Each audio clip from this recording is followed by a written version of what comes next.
we are the Fierce Warriors! I am John Dave Lubadan. I am Kambarihan Shinilin. I am Aisa Galindo. And I am Mary Joy Manggubat. Irene Zhu. And I am Emerald Kabuan. We Newspaper. Newspaper is a form of printed media. It is a powerful mode of mass communication and it gained popularity day by day. It is published all over the world in many different languages.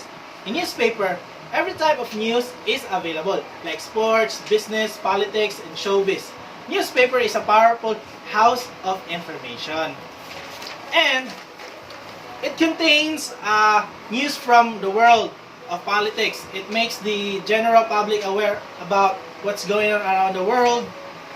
Technically, a newspaper is a periodical publication which is usually issued on daily or weekly basis.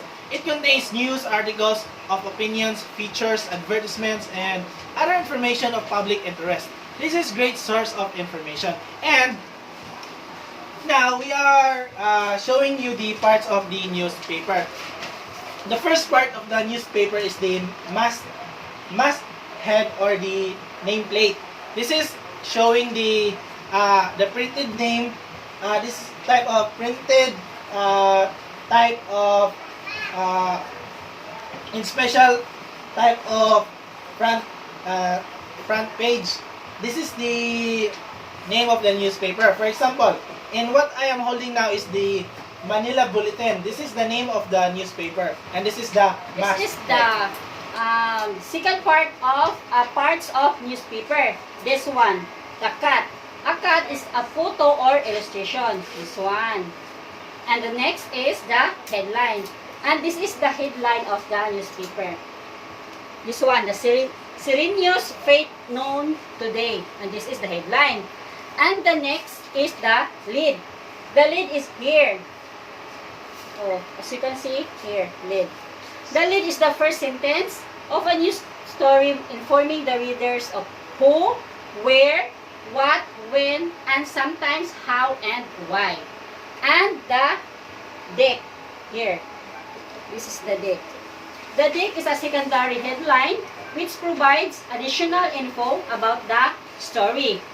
And the byline. This one, the byline, here. Oh, byline is by Ren R. Rosario and Reggie Panaligan. The byline is the name of the writer appearing above the article. Next one is the photo credit. So the photo credit is a reference to the source of a photographer. So usually the photo credit can be found or seen in this area here. The next one is the index.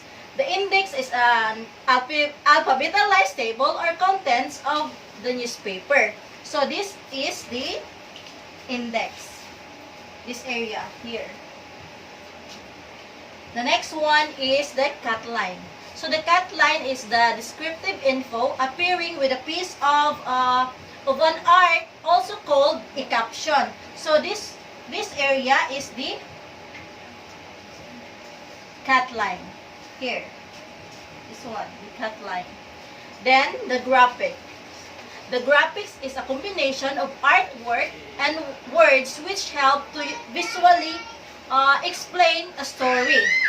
Then the last one is the jump line. So the jump line is a line telling a reader where the story is continued. So this is the jump line. It's here. It has an arrow and a number. This one here and here. This is the jump line. Selection of a newspaper. These are the basic section of a newspaper which can be seen most of the time in a newspaper. First is the general news. This is usually the most important news in the both local and abroad. These are usually found on the front page of the paper. Of the title of the news is printed in a big bold letter called the banner headline. And for the local and the foreign news section, this is one of the example of the foreign news section, or the can be found in the newspaper section. And the local, and for the editorial page, this is one of the example of the editorial page. This section contains articles called editorials. Editorials give views or opinions of the editor or the publisher on a certain issues or events. Next is sports page. This one. This section contains news on events containing sports from in and out of the country. This section also contains well-known people in the sports world. Next is classified ads. It contains advertisements that fall under the categories like help, wanted, for lease, for sale, and wanted to buy. Classified ads. Next is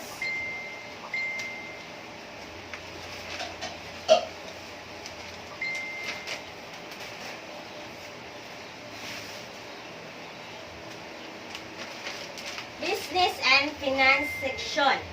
Contains businessmen and people interested in business with information on banking, foreign exchange. This one. Example, this newspaper is Philippine Stock Exchange. The banking information. This one. Banking information. Next section of the newspaper is the entertainment section. Contains info about movies, radio, television, and other activities for entertainment. The next section of the newspaper is the home and culture sections. Provide info about budgeting, food preparation, and house improvement. The next section of a newspaper, society page. This is the example of a society page, bringing the moral mads closer via Kadayawan Fest. Contains news about important people who are celebrating special events in a particular place.